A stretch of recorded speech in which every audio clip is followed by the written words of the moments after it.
dans le foot, historiquement, les postes ont plusieurs fonctions, plusieurs rôles. Le latéral peut être offensif ou intérieur, l'attaquant peut être de pressing ou pivot. Et on assiste également à certaines créations. Le rôle de Thomas Müller en tant que Raumdeuter interprète des espaces. Et aujourd'hui, nous assistons à l'avènement d'un nouveau poste, celui du faux numéro 10.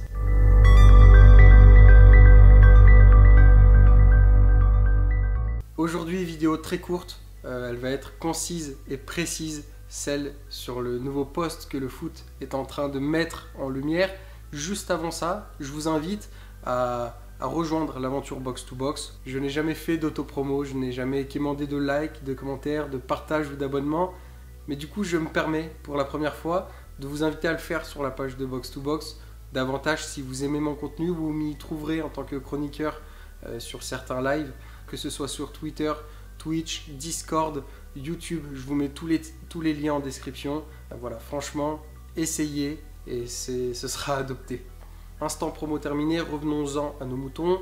Quel est le principe même de ce rôle de faux numéro 10?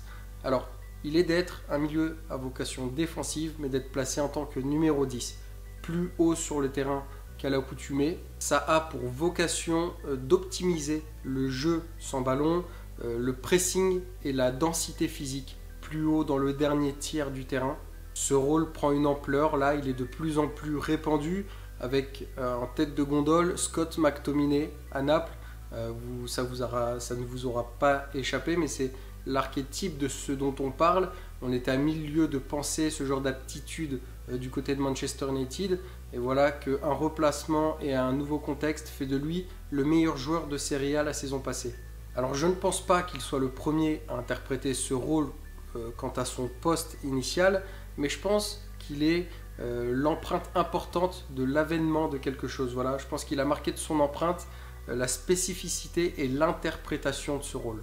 Et je vais donner d'autres exemples de joueurs pour que vous compreniez bien de quoi il s'agit. On a par exemple Adrien Rabiot sous Roberto De Zerbi à l'OM, qui au départ était aligné en tant que, on va dire, 10 dans le demi-espace gauche. Voilà, quelque chose de comme ça conceptuellement parlant. Et c'était surprenant. Au début, on s'est rendu compte au fil du temps qu'il était sur l'une des meilleures saisons de sa carrière, que ce soit sur le plan sportif, mais aussi comptable, hein, qu'il n'a jamais été autant décisif, tout comme Scott McTominay. C'est un petit peu le même prototype. Corentin Tolisso, c'est un cas similaire, hein. Il était un numéro 8 qui pouvait jouer un cran plus bas au besoin. Depuis qu'il est placé en numéro 10, c'est une renaissance. Il aide énormément dans l'effort collectif, dans le pressing et haut, c'est super important. Declan Rice aussi a connu un sort similaire, lui qui était considéré comme un 6 initialement. Il se trouve être l'un des meilleurs à son poste en évoluant 1 voire 2 crans plus haut. Et on en a eu d'autres, par exemple Fabian Ruiz, lui dans une moindre mesure également, parce qu'il a eu l'occasion souvent d'évoluer plus haut. Mais avec l'Espagne lors d'Euro 2024, on a le paroxysme de ce dont on parle là. Et on en a d'autres dans ces cas similaires, on ne va pas tous les citer, mais on a du Dewsbury Hall à Everton, Marshall Munetsi également avec son acolyte Jean-Rick Bellegarde aux Wolves. Et quelque part, c'est une suite logique. Dans l'évolution du football actuel, ce rôle fait parfaitement le lien entre trois choses. L'ère du pressing à tout va, sous Klopp ou Nagelsmann, le gegenpressing, vous connaissez bien. En 2, la mort du numéro 10, luxueux mais passif. Et en 3, l'obsession actuelle pour les profils mobiles et travailleurs. Donc pour vulgariser un petit peu, que tout soit plus clair, à ce poste-là, anciennement on avait des 10 qui étaient des artistes, un peu moins bosseurs. Maintenant, on tend vers des bosseurs, beaucoup moins artistes. Mais le foot évolue et je pense qu'on tend dans la direction où on aura un jour les deux cumulés, c'est-à-dire des bêtes de technicité mêlées à autant de travail et de pressing. Il est vrai que McTominay n'est pas David Silva, mais si on veut être un petit peu tatillon, David Silva n'est pas Scott McTominay. L'un dans l'autre, il manque des aptitudes aux deux joueurs. Et je pense que d'ici quelques temps, on aura cette espèce d'assemblage, ce joueur qui sera un petit peu l'interprétation de ces deux rôles en même temps. Je me suis également noté que dans l'évolution du football, nous sommes en train de monter d'un cran sur le terrain petit à petit. À l'époque, le catenaccio servait à avoir un libero qui était derrière la défense pour sécuriser.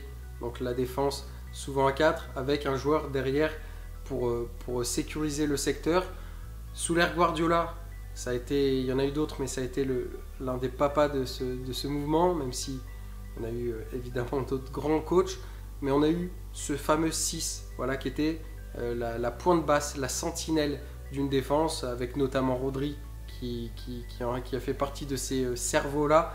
Et à l'époque actuelle, on arrive de plus en plus, donc on a fait défense-milieu, nous arrivons en attaque, avec notre ligne d'attaque, et donc maintenant le 10. C'est maintenant ce numéro 10 là qui vient sécuriser, comme à l'époque de Pep Guardiola avec son 6 derrière le milieu. Maintenant on a le 10 derrière l'attaque, parce que le pressing tout simplement se fait de plus en plus haut sur le terrain, et plus on est haut sur le terrain, moins nous sommes dans notre moitié de terrain à nous, donc en danger. Mais à contrario, vous avez peut-être remarqué l'un des effets de cette nouvelle mode tactique, de ce nouveau rôle, le faux numéro 10, ça fait que les vrais numéros 10 de nature, eux, redescendent d'un cran sur le terrain. On se trouve parfois avec des milieux à vocation défensive en tant que numéro 10 et des numéros 10 juste en dessous d'eux en tant que numéro 8 pour faire cette fameuse rampe de lancement. Des joueurs comme ça, on en a pas mal. On a du Dominique Szoboszlai qui descend un cran plus bas avec McAllister également, qui était un 10 initialement. Szoboszlai, c'est même l'extrême, puisqu'il dépanne en tant que latéral droit à Liverpool. Bruno Fernandes dans un double pivot avec Casemiro. Qui aurait pu prédire ça il y a quelques années? Bien que le choix tactique de Ruben Amorim me paraisse douteux, c'est quelque chose d'assez innovant, de neuf, de nouveau. On a O'Reilly, ça c'est vraiment frais de chez frais avec l'OM. On sait que c'est un 10 initialement, et cette fameuse victoire face au PSG, il l'a passé en tant que milieu de terrain, en tant que numéro 8, aux côtés de Pierre-Emile Højbjerg. Donc on est vraiment dans cette innovation, et je pense que l'un des meilleurs exemples, c'est Hakan Çalhanoğlu, qui avec l'Inter, depuis plusieurs années, est positionné en tant que numéro 8 assez libre sur le terrain. Voilà. Les artistes redescendent parce que c'est eux au final les meilleurs créateurs de l'équipe, et comme on crée de plus bas maintenant, on a besoin de ces joueurs-là plus bas. Et maintenant, comme on défend plus haut, on a besoin des meilleurs défenseurs plus haut.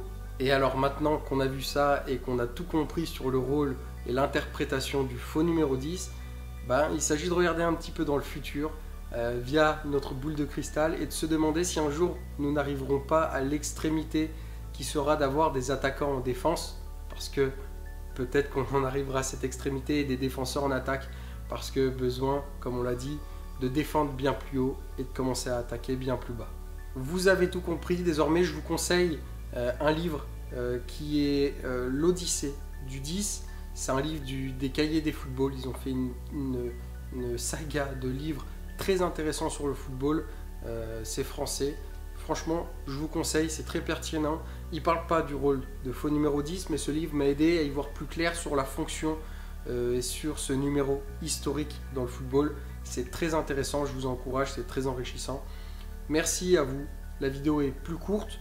Je suis un petit peu dans l'incertitude quant à la semaine prochaine. Je n'aurai peut-être pas la possibilité de sortir une vidéo, ce qui ferait potentiellement une petite pause d'une semaine. Mais c'est pour revenir plus fort si jamais rien ne sort. La rime n'est pas volontaire. Je vous remercie. Ça finit si mal. Mais merci à vous en tout cas de m'avoir suivi sur cette vidéo plus courte qu'à l'accoutumée. Je vous promets des concepts très intéressants qui arrivent. J'ai des idées plein la tête. Il n'y a plus qu'à les réaliser. À très vite.